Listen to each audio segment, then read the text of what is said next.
Conquering music. Television. Fire King Production. Sound Fire King.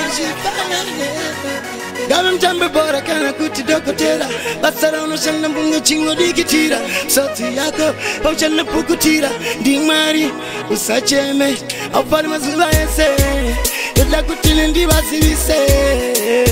Mari vanona do vanapa vanotora saka sambuchike maumbo sara vange vacho vanopera pawa asi vanga vatongoriwa puwa varipiwa asika urombo chokadi yaunakiwa nekuti misi haifanane uyatinzwanane zvakesari kuna kesari ichkamwari usade mari zvichaita vimezuva nekuti misi haifanane uyatinzwanane Rakesari, kulakesari, ichikamwari, uchaita mari, don't worry, nekuti mwacha tenga futi ne mari, achisi kuona kuti mari vari gogo musoro. Vange vache vachizvara, vana vavo vasingaendese kana kuchikoro. Vange puta chanzi vanobata mushonga, izo tichinzi chinodhakwa nemushonga.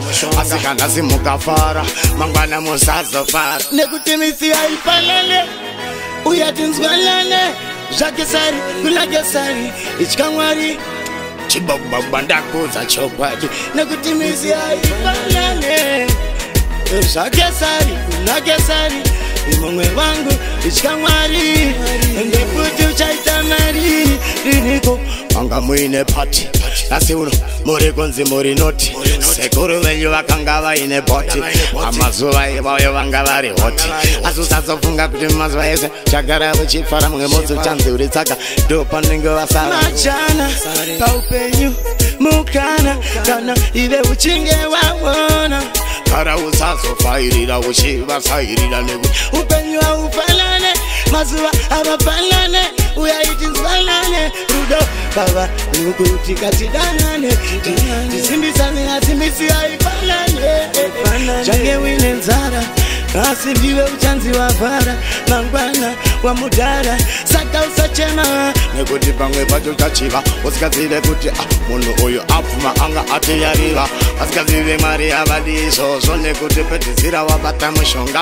pinda nemunganga bati kana uchinge wamirira nguva ende paichasvika zuva chokwadi mwari ndozviziva andimbochema nekuti misi haifanane uyatinzwanane Jakesari, kuna kesari, ichikamwari nekuti mumwe musi uchaita mari asi misi haifanane uyaikatinzwanane tidzidzisane tisafurirane tionesane izuva namazuva mazuva ekuzvarwa mazuva anofamba ungava muvhuro kana chipiri usina skiri hauna tiri mirira nguva yako inokwana kunyange chikanzi musi wesatadei watadza kuuya kwangu kubva kwatei enzwaini nezvichaita one day saka mwari vanobona ndu vanopa ndu vanotora misi yacho haifanane mazuva hatingafanane zvatinogona hazvifanane nenguva